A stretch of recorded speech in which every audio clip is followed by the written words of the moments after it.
Bapak Ibu yang dirahmati Allah, apa kabarnya pagi ini? Alhamdulillah. Makasih. Sebagai prolog pagi ini, kita tahu bahwa sholawat kian hari kian marak masalahnya, dan selalu memaksa posisi kita berada pada posisi mereka. Tentu hal itu tidak pernah kita harapkan. Seperti yang kita ketahui Bapak Ibu, bahkan ada dari saudara-saudara kita, ikhwan kita yang juga menyusun sholawat, namanya sholawat Muhammadiyah.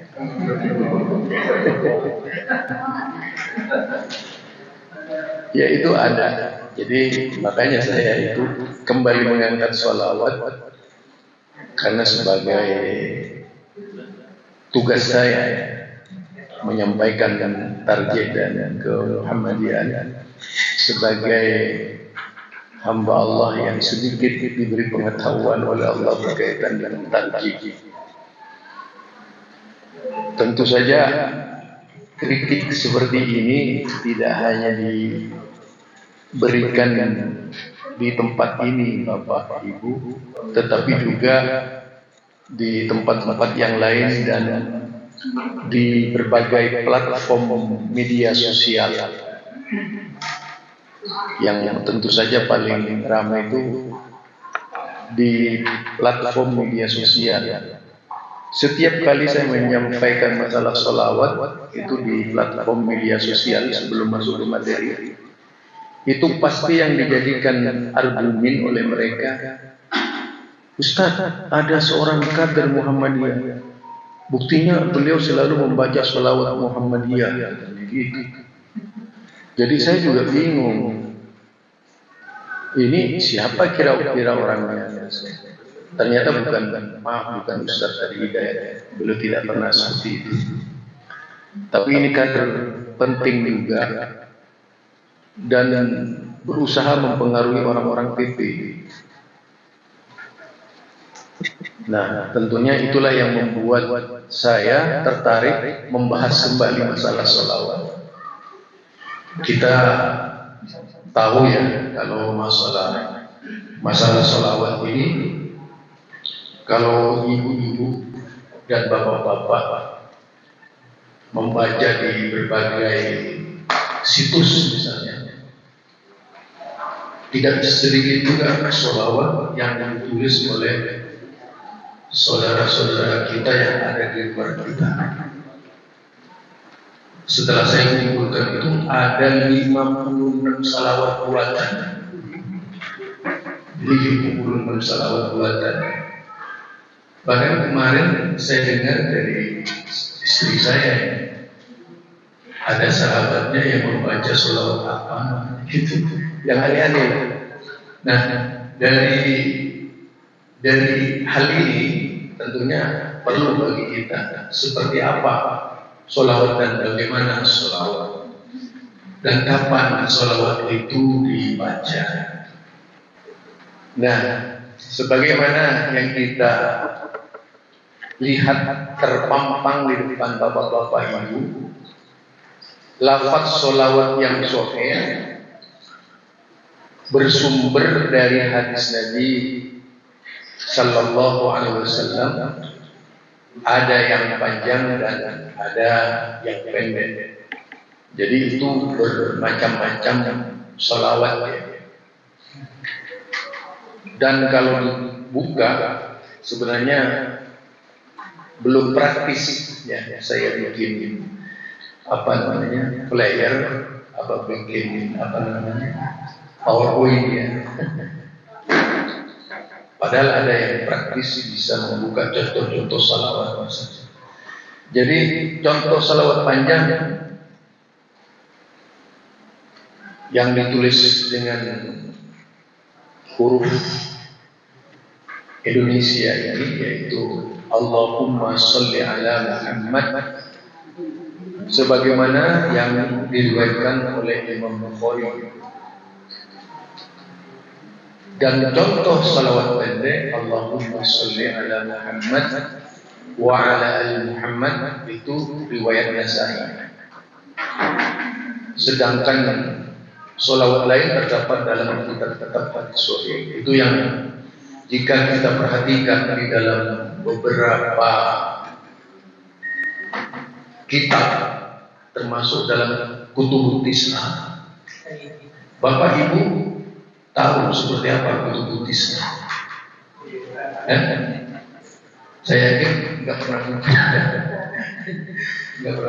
Kutubut Tis'ah. Kutubut Tis'ah yang paling terkenal cuma dua di antara kitab 9 itu, dan itu yang paling menjadi rujukan Muhammadiyah, Bukhari dan Muslim. Bukhari dan Muslim. Dan biasanya pegangan Muhammadiyah itu selain Bukhari dan Muslim itu memegang kitab yang sudah diracik. Kitab menghimpun seluruh sholawat yang terdapat dalam kitab, sudah tidak asing lagi di Muhammadiyah.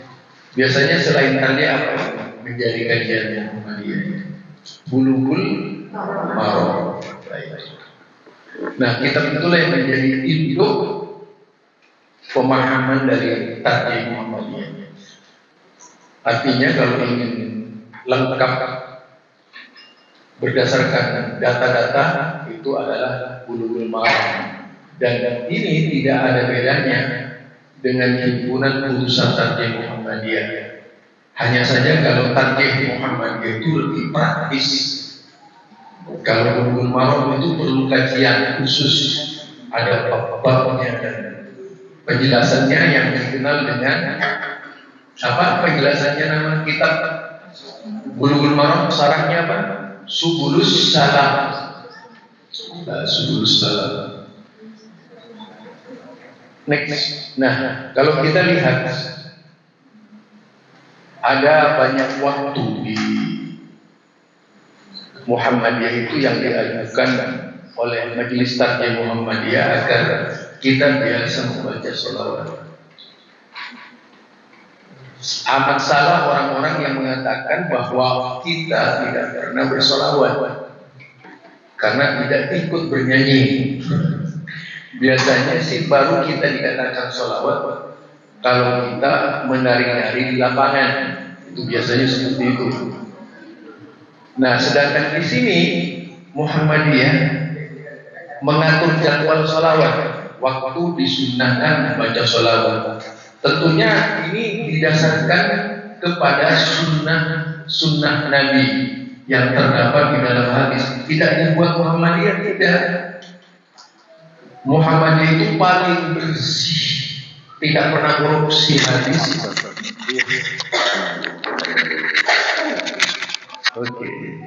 Tidak pernah korupsi hadis di dalam, yaitu menyampaikan amanah Rasulullah Sallallahu Alaihi Wasallam. Di antara waktu-waktu tersebut yang bisa digunakan untuk bersolawat sesudah adzan, bukan sebelum adzan.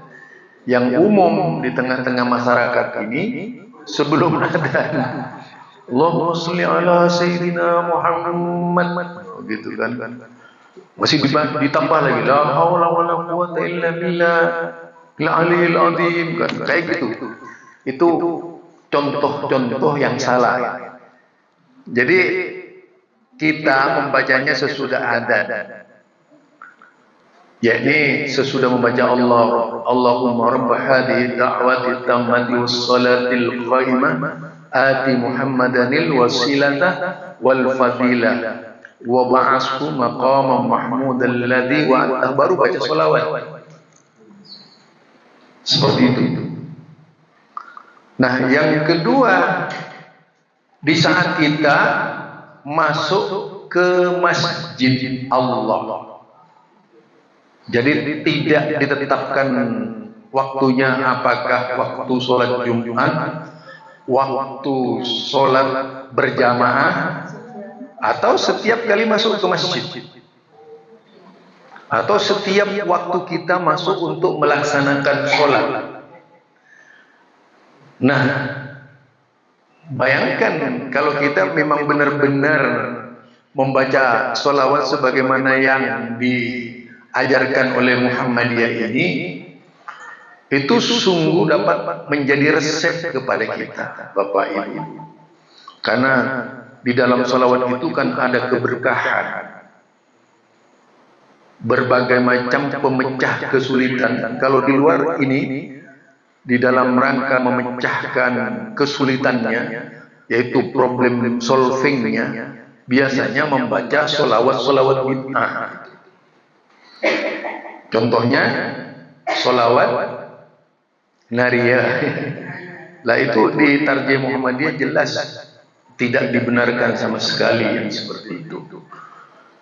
Karena dalam sholawat nariyah itu ada nilai-nilai yang mengajak kita pada kesyirikan. Mintanya bukan kepada Allah, walaupun di awalnya kalimat Allah, tapi minta kepada Nabi Muhammad sallallahu alaihi wasallam. Coba kalau kita cermati di dalam Al-Quran, mulai dari surat Al-Fatihah itu sampai An-Nas, kita tidak akan menemukan satu ayat yang memerintahkan kita berwasilah kepada Nabi Muhammad. Tidak ada. Yang ada kita hanya dituntut bersolawat kepada Nabi Muhammad, mendoakan beliau saja. Nah, wasilah dengan mendoakan Nabi ini berbeda. Kalau wasilah menjadikan perantara Nabi Muhammad, menjadikan Nabi Muhammad sebagai sebab, sedangkan solawat itu mendoakan Rasulullah sallallahu alaihi wasallam. Kalau doanya melalui Nabi dengan menggunakan istilah bijahi sayyidina Muhammadin, atas berkat kedudukan dan pangkat Sayyidina Muhammad sallallahu alaihi wasallam, ini namanya wasilah. Kalau solawat ya Allahumma sholli, berdoa, mendoakan Rasulullah. Nah, karena itulah belum Pak. Belum. Jadi dalam tasyahud akhir, dalam tasyahud akhir ya juga bisa dibaca dalam tasyahud awal. Kalau di Muhammadiyah, tasyahud awal dan tasyahud akhir itu sama-sama dibaca. Di tarjih itu mengajarkan ke kita dalam sholat itu membaca sholawat baik di tasyahud awal ataupun tasyahud akhir, sebagaimana contoh Rasulullah sallallahu alaihi wasallam. Yang keempat itu dalam sholat jenazah. Ya, yang keempat dalam sholat jenazah, sebelum doa, sebelum mendoakan. Kemudian awal dan akhir doa. Biasanya alhamdulillahirabbil alamin, Allahumma shalli wa sallim ala nabiyyina Muhammadin wa ala alihi wa ashabihi ajmain. Biasanya seperti itu doanya. Tapi yang lebih sunnah menurut Rasulullah dan menurut Muhammadiyah bukan salawat seperti yang saya baca.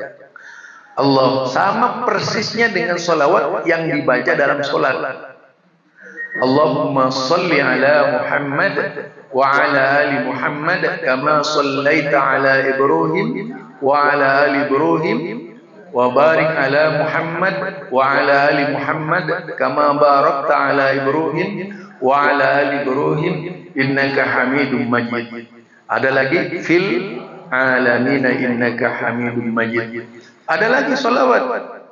Ini macam ragamnya. Allahumma salli ala Muhammad wa ala ahli baitihi wa ala azwajihi wa dzurriyyatihi kama sallaita ala Ibrahim wa ala ali Ibrahim innaka Hamidum Majid. Allahumma barik ala Muhammad wa ala ahli baitihi wa ala azwajihi wa dzurriyyatihi kama barakta ala Ibrahim wa ala ali Ibrahim innaka Hamidum Majid. Seperti itu. Macam-macamnya salawat. Ada lagi, yaitu ada sekitar 12 salawat. Entah sudah dibagi-bagikan belum? Sudah ada. Nah itu. Kemudian akhir kunut. Biasanya kalau bagi mereka yang berkunut, kunut nazila kunut nazila, atau kalau mereka yang kunut subuh baca itu biasanya. Memang rangkaiannya itu dengan kunut. Tapi bukan, kalau kita kan tidak ada kunut subuh, bisa dibaca kunut nazila atau yaitu kunut witir. Kalau karena di Muhammadiyah witir itu sifatnya adalah diam, tawakuf. Artinya boleh dipakai, boleh tidak. Kemudian malam Jumat itu memang benar bersolawat di malam Jumat. Dalam khutbah awal dan akhir biasanya ada salawat. Kemudian sesudah talbiyah bagi mereka yang umroh dan haji. Kemudian saat ziarah kubur Nabi itu perlu membaca salawat. Ada hadisnya. Jadi saat telinga berdenging, sering kan, gitu. Nah itu perlu baca salawat. Kemudian di majelis. Nah saat kita bermajelis tadi kan selalu kita buka dengan salawat. Allahumma sholli ala Muhammad. Yaitu pakai bismillah, alhamdulillah, buka dengan salawat. Di saat hati dirundung gundah, gundah gulana, sedih, lagi baru selesai tengkar dengan suami, itu perlu baca sholawat itu. Ya. Jadi dibiasakan membaca sholawat agar kita tenang. Artinya tidak ada waktu untuk tidak bersolawat bagi kita selama kita memang ingin bersolawat kapan saja. Ibu berapa kali bersolawat? Hah? Hanya di dalam sholat yang umum ya. Bapak juga begitu kan? Nah itu minimal itu ya sholat. Tapi yang harus sering itu di semua yang disebutkan ini. Jadi pagi dan petang, bagian dari doa dan zikir pagi dan petang. Kemudian yaitu saat berjumpa sahabat dan teman. Itu harus. Misalnya, Assalamualaikum, Allahumma sholli ala Muhammad. Bagi kita nggak biasa. Nggak biasa. Iya, kayak di NU begitu loh praktiknya. Paling banyak kalau ketemu dengan orang Arab. Assalamualaikum, Allahumma sholli ala Muhammad. Jadi mereka paham. Nah, yang 16 ini ketika nama Nabi disebutkan, ini yang harus sering diingat. Begitu disebut Muhammad sallallahu alaihi wasallam. Lah itu yang diajarkan oleh beliau kepada kita sekalian agar kita senantiasa mendapatkan syafaatnya kelak di hadapan Allah di saat tidak ada syafaat melainkan syafaatnya, di saat tidak ada perlindungan melainkan perlindungannya. Next. Ya. Apa itu? dalam Islam tahlil. Sahabat awal juga sama. Sama. Mau dibaca pendek bisa, mau dibaca panjang bisa. Karena memang tadi ada tuntunan dari sunnah Rasulullah Sallallahu Alaihi Wasallam. Namun alangkah baiknya yang membaca yang lebih panjang lah, agar tidak disebut pelit, kata Rasulullah. Kita pelit. Apa pelitnya ya Rasulullah? Kalau disebut namaku, mereka tidak mau bersolawat. Kenapa dimunculkan hanya yang akhir saja? Ya itu karena kalau melihat praktek saya, melihat praktek dari Tarjih Muhammadiyah, rupanya mungkin ada yang lupa disebutkan.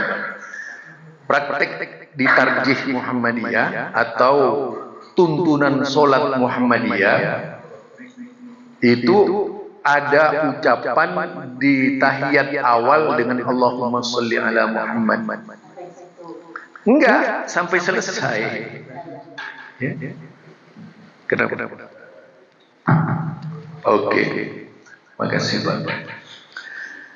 Nah, jadi Muhammadiyah tidak menganjurkan membaca kitab Barzanji. Kita tadi sudah ada bahwa sholawat yang diajarkan oleh Nabi Muhammad Sallallahu Alaihi Wasallam itu adalah sholawat Ibrahimiyah namanya. Dikenal dengan sholawat Ibrahimiyah. Karena ketika menyebut nama beliau pasti menyebut nama Ibrahim. Ya. Kama shollaita, nah, kan begitu. Karena siapa Ibrahim? Ibrahim itu buyutnya Nabi Muhammad Sallallahu Alaihi Wasallam.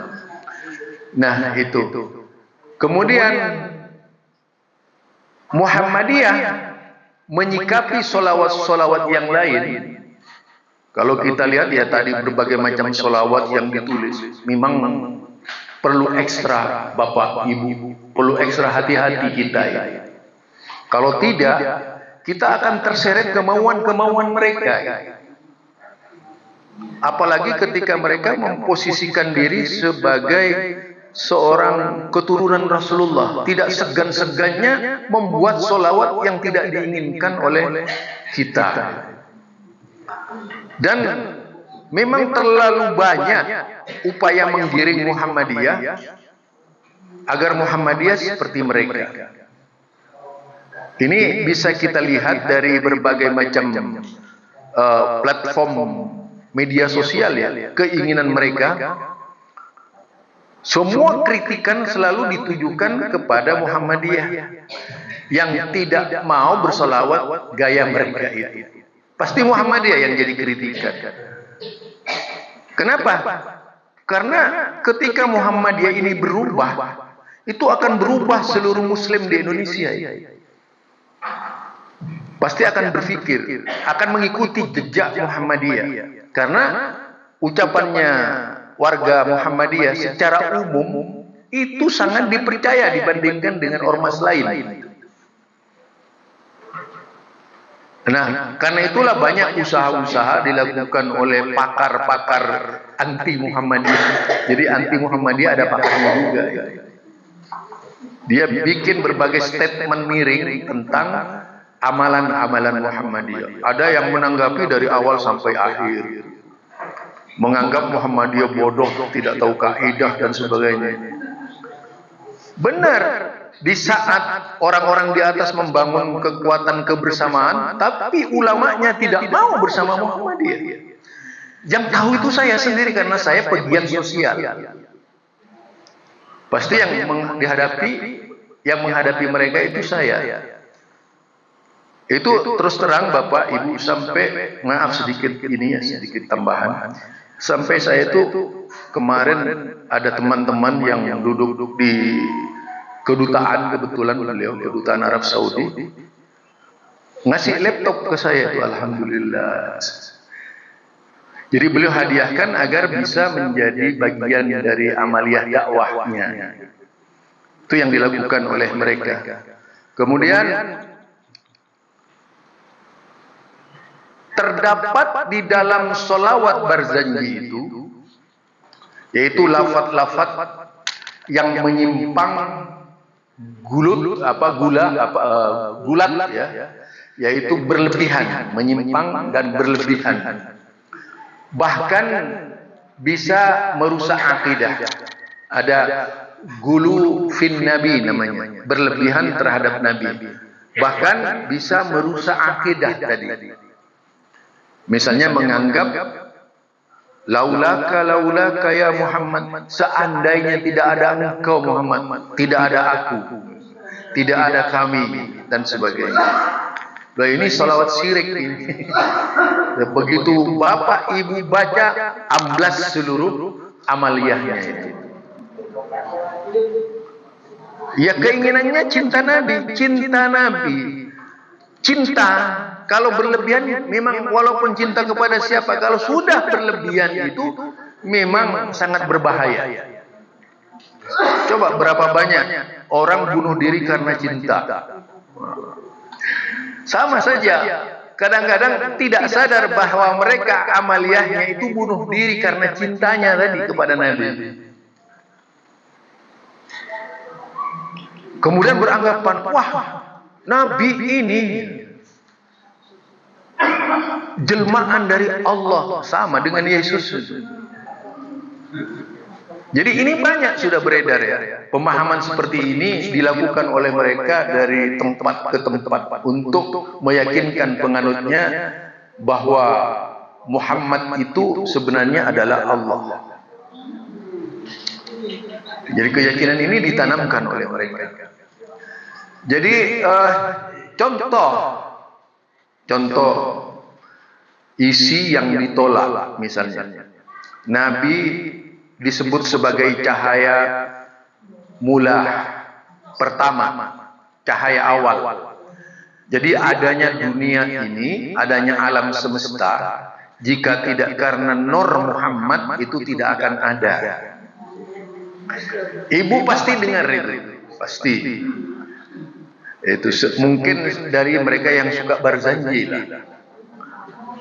Dan umumnya dalam rangka memasarkan barzanji ini, para yaitu sales barzanji berjalan kemana-mana. Bu, ikut pengajian salawat yuk, Bu. Itu salesnya, seperti itu. Kemudian tidak ada dalil yang sahih. Jadi dalil yang sahih itu berkaitan dengan Nur Muhammad. Seluruh hadis Nur Muhammad menurut tarjih Muhammadiyah tidak ada satupun yang sahih, bahkan tidak ada satupun yang lemah, tetapi palsu. Jadi Nur Muhammad itu palsu. Keyakinan kepada Nur Muhammad yang menjadi awal latar belakang terjadinya alam semesta. Bahkan dikatakan di dalam kitab Berita Gaib Alam Akhirat, ya mungkin kalau mau dilihat di Google ya, dicari Berita Gaib Alam Akhirat, ditulis oleh Umar Hasim, tapi bukan Umar Hasim Muhammadiyah. Umar Hasim itu ada dua, Umar Hasim Muhammadiyah dan Umar Hasim dari kalangan Habaib. Nah, Umar Hasim dari kalangan Habaib ini menulis sebuah buku namanya Buku Berita Gaib Alam Akhirat.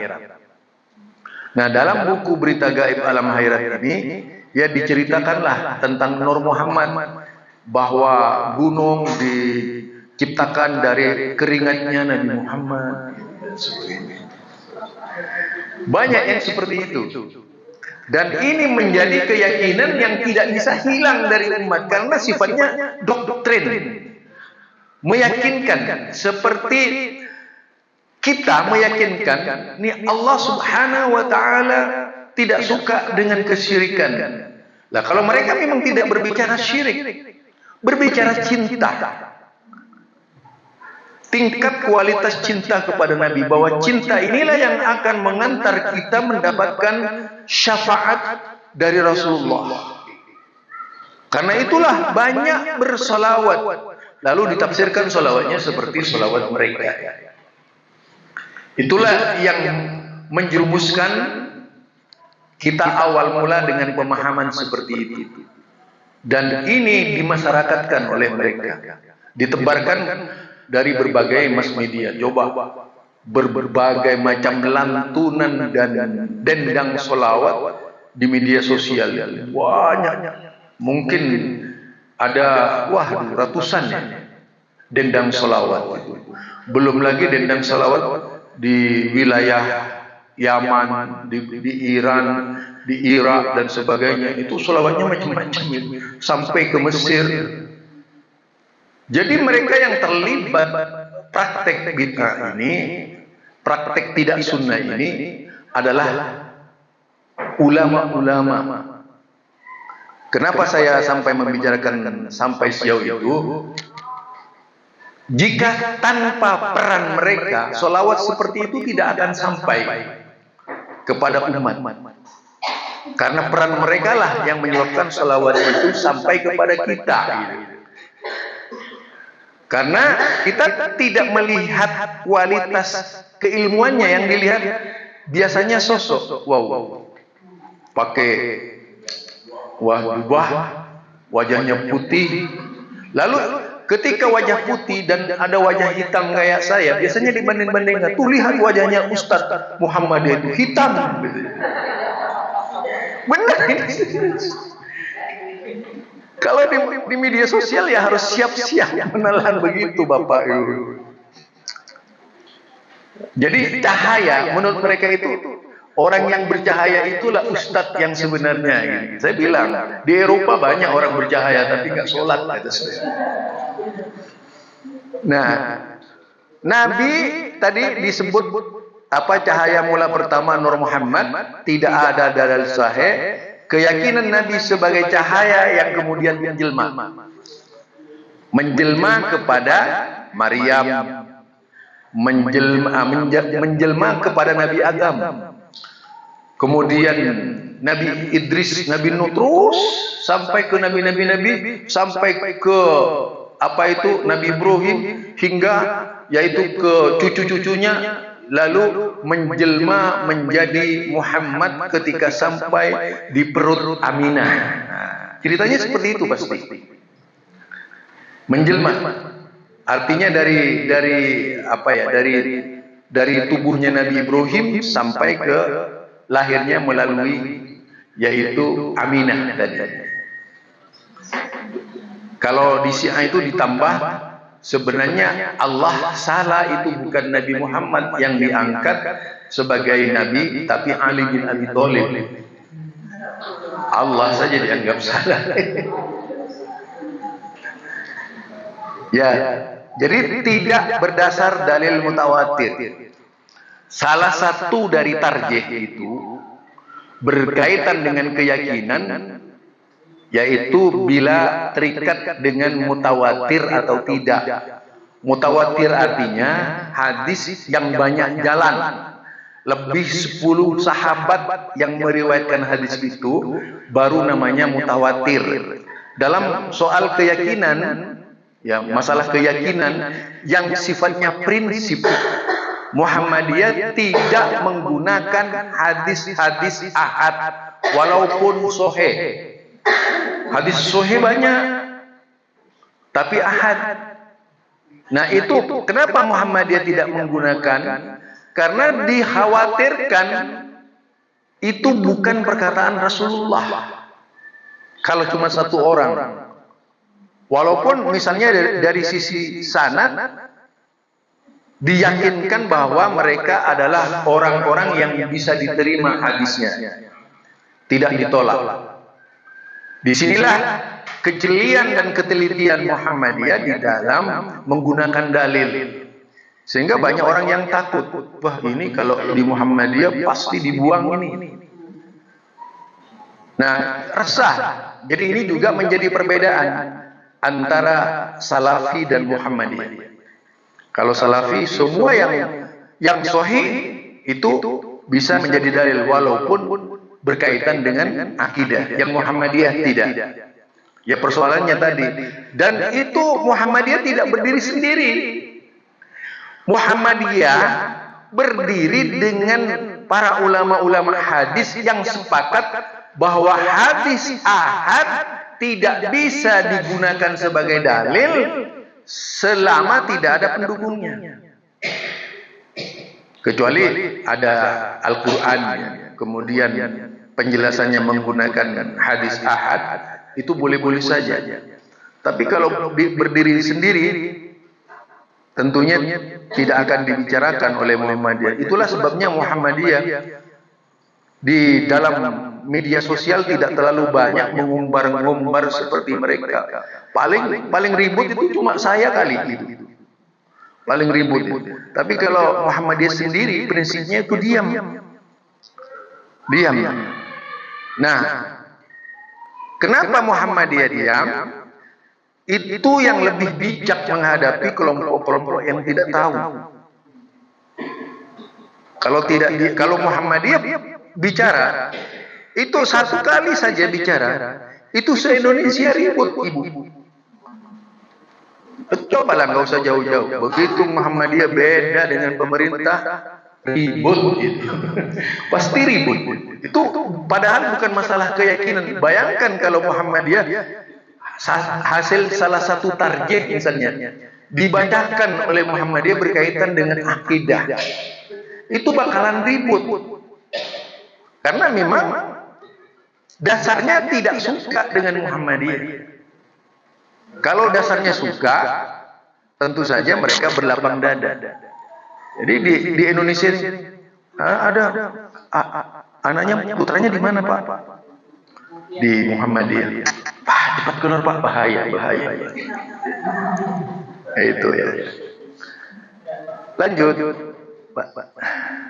Ya. Jadi berlebihan dalam memuji Nabi, padahal Nabi sendiri melarang dipuji berlebih-lebihan seperti orang Nasrani memuji Isa. Jadi ini dilakukan oleh Rasulullah. Janganlah kamu berlebihan memujiku, kama atratin nasara Isa bin Maryam, yaitu sebagaimana memuji berlebihan terhadap Isa bin Maryam. Nah, itu hadisnya ya, yang dari Rasulullah sallallahu alaihi wasallam, agar kita biasa-biasa saja.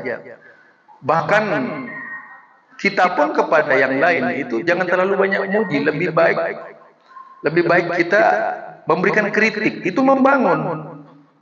Lah, saya sejak dulu itu menggunakan prinsip mengkritisi, tujuannya untuk kebaikan, bukan untuk menjatuhkan. Karena prinsipnya Muhammadiyah itu agar tidak terlalu memuji, Memuji berlebihan juga bahaya. Siapa saja itu. Contohnya Bung Karno. Bung Karno itu karena terlalu banyak menuai pujian, Bapak revolusi ini dan sebagainya, kecerdasannya dan sebagainya, itu gampang dijatuhkan Bung Karno itu. Demikian Pak Harto dipuji dengan istilah Bapak pembangunan dan sebagainya, jatuh. Itu Bapak. Apa sebabnya Rasulullah sallallahu alaihi wasallam melarang pujian berlebihan itu? Karena di balik pujian biasanya ada racunnya. Nah, kemudian oh Bapak bagus, Ibu bagus, ujung-ujungnya minta duit. Kemudian mengandung keyakinan bid'ah, ya. Mengandung keyakinan bid'ah ini, istilah bid'ah ini bukan dari saya. Ini terdapat di dalam fatwanya yang asli. Kalau baca fatwanya asli disebut kata bid'ah. Makanya saya agak ini bahwa Muhammadiyah tidak pernah manggil bid'ah, itu banyak ya kalimat bid'ah di dalam fatwa tarjih Muhammadiyah. Banyak sekali. Hanya kadang-kadang yang membaca itu mengurang-urangi yang membaca tarjih, karena ingin tidak terkesan Muhammadiyah selalu bicara bid'ah, dirubah sendiri oleh yang membaca. Padahal itu juga mengurangi amanah ya Pak mufti di Muhammadiyah, karena lahirnya fatwa-fatwa di Muhammadiyah itu kan para muftinya Muhammadiyah yang duduk di lembaga Majelis Tarjih Muhammadiyah tadi. Kemudian dia Muhammadiyah ini tidak perorangan. Sekali lagi saya tegaskan, Muhammadiyah itu yang dijadikan rujukan tidak perorangan, tetapi yaitu kolektif kolegial. Itu artinya bersama-sama. Seluruh ulama Muhammadiyah terlibat di dalamnya memutuskan perkara tersebut, Bapak Ibu. Lalu yang menilai perorangan, ini bertentangan dengan Quran dan As-Sunnah, maka yang seorang ini harus menghadirkan dalil, berbicara di depan majelis Tarjih Muhammadiyah, mempertanggungjawabkan ucapannya itu. Itu sikap Muhammadiyah seperti itu. Nah, kemudian mengandung keyakinan bid'ah, misalnya saat pembacaan berzanji jemaah berdiri karena menganggap Nabi hadir di majelis. Ini ada dua bid'ah berkaitan dengan keyakinan Nabi Muhammad bisa memecah badan. Di saat ada maulid 10 tempat, pecah badannya menjadi 10 tempat. Yaitu karena Nabi dianggap menghadiri. Nah, kemudian tradisi ini tidak ada tuntunannya. Bahkan Nabi Sallallahu Alaihi Wasallam melarang sahabat berdiri menghormatinya. Nabi saja, sahabatnya, begitu Nabi datang, kan tidak seperti film Korea itu ya. Kalau film Korea begitu yang disebut Panglima Naganya itu datang, semua berdiri. Itu kayak film-film Korea. Nah, kita di dalam Islam tidak seperti itu dalam Islam.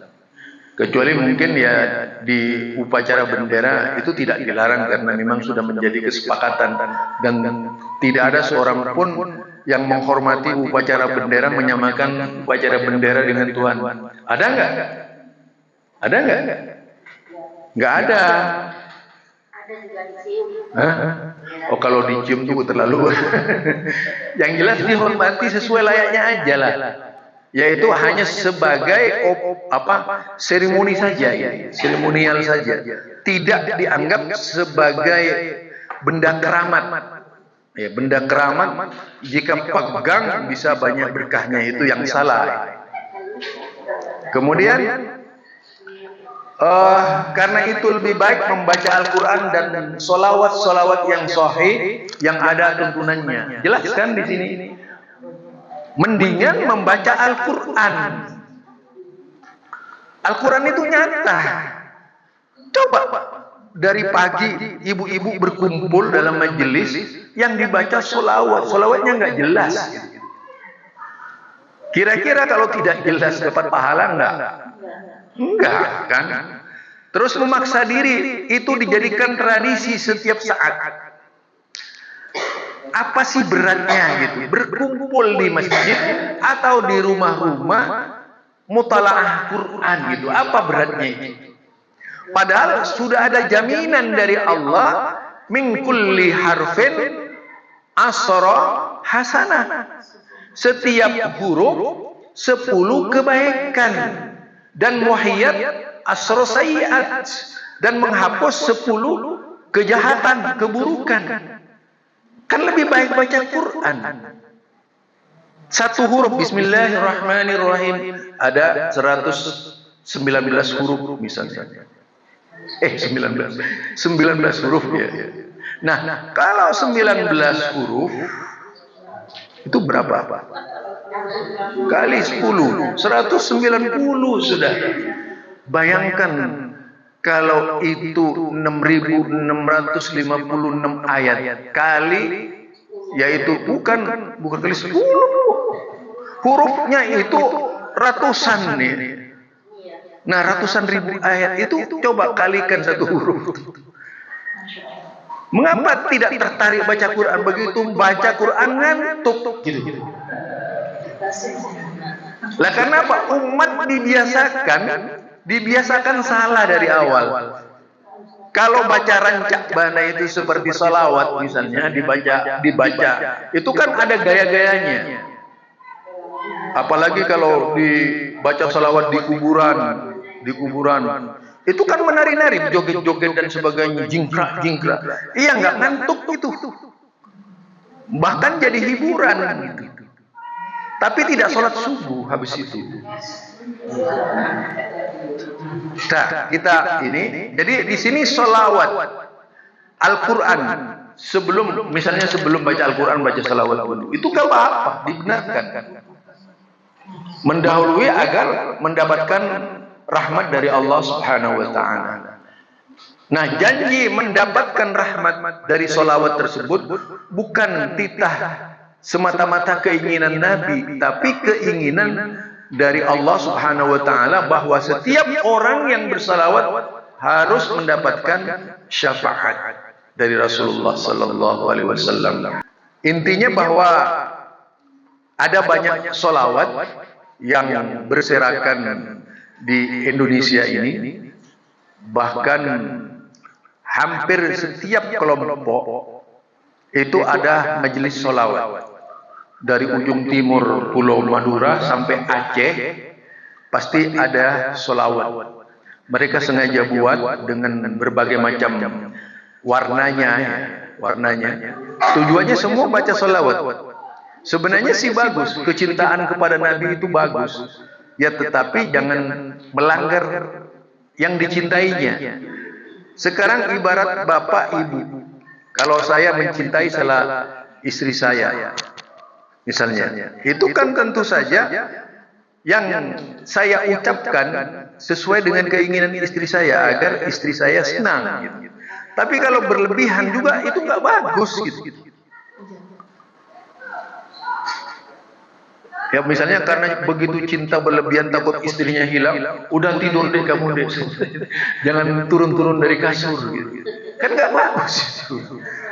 Nah itu ya. Jadi di sini kita meletakkan cinta itu pada kadar yang ditetapkan oleh syariat. Meletakkan cinta itu pada ketentuan atau timbangan sesuai dengan mizan, sesuai dengan ketentuan syariat, tidak melanggar syariat. Itu baru kita mendapatkan nilai di sisi Allah Subhanahu wa Ta'ala. Sholawat yang berharga adalah sholawat yang dicontohkan oleh Rasulullah. Jauh lebih baik kita membaca sholawat dari Rasulullah daripada kita membaca sholawat yang tidak jelas itu. Mungkin karena tingkat keawaman yang tinggi tadi, ya, jauhnya umat dari bimbingan dan kemudian doktrin yang mematikan seperti pencucian otak, bahwa amalan salawat yang mereka ajarkan itu akan bisa mendatangkan rizki yang luar biasa. Akhirnya berlomba-lomba, dicetaklah salawat begitu banyak. Bapak ibu itu cukup dengan membayar 10.000 rupiah. Sekarang yang dapat berkah yang jual salawat atau yang baca salawat? Coba. Nah ini banyak terjadi. Kalau 10.000 rupiah yang beli itu 10.000 orang, kan luar biasa. Itu ya. Jadi ini teknis marketing dalam Islam yang tentu saja tidak sejalan dengan ruh dakwah Muhammadiyah. Coba Bapak Ibu, dai-dai Muhammadiyah itu di seluruh Indonesia dapat apa coba? Tanya kepada pimpinan cabang Muhammadiyah, Bapak dapat apa? Dapat apa? Jadi sampai ke majelis menjalankan setiap hari. Lah karena keikhlasan ingin menyampaikan ajaran Nabi Muhammad sallallahu alaihi wasallam melalui Muhammadiyah. Jadi tidak ada dai-dai mulai sampai tingkat PWM itu yang mendapatkan bayaran dari Muhammadiyah. Memang mereka itu siap bertempur untuk kepentingan Muhammadiyah. Itulah amanah dari Muhammadiyah. Jadi kita jangan selalu ada keinginan yaitu berbuat lebih banyak tetapi salah pemahaman gitu ya. Mendingan yang sederhana tetapi itu datang kebenaran yang datang dari Allah dan Rasulnya itu lebih berharga daripada kita membaca yang banyak tapi tidak ada perintah, tidak ada anjuran. Misalnya kita setiap hari sholat tidak pernah berhenti, sholat terus. Sholat itu baik gitu. Bisa menjadi tidak baik ketika tidak tepat caranya, tidak sesuai dengan tuntunan Rasulullah Sallallahu Alaihi Wasallam. Nah, coba solawat itu apa? Solat. Solawat itu solat. Solat itu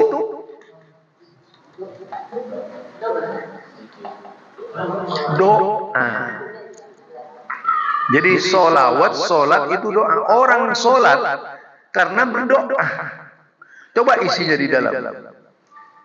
Mulai dari awal, summa Allahumma ba'id baini wa bain sampai terakhir itu ya.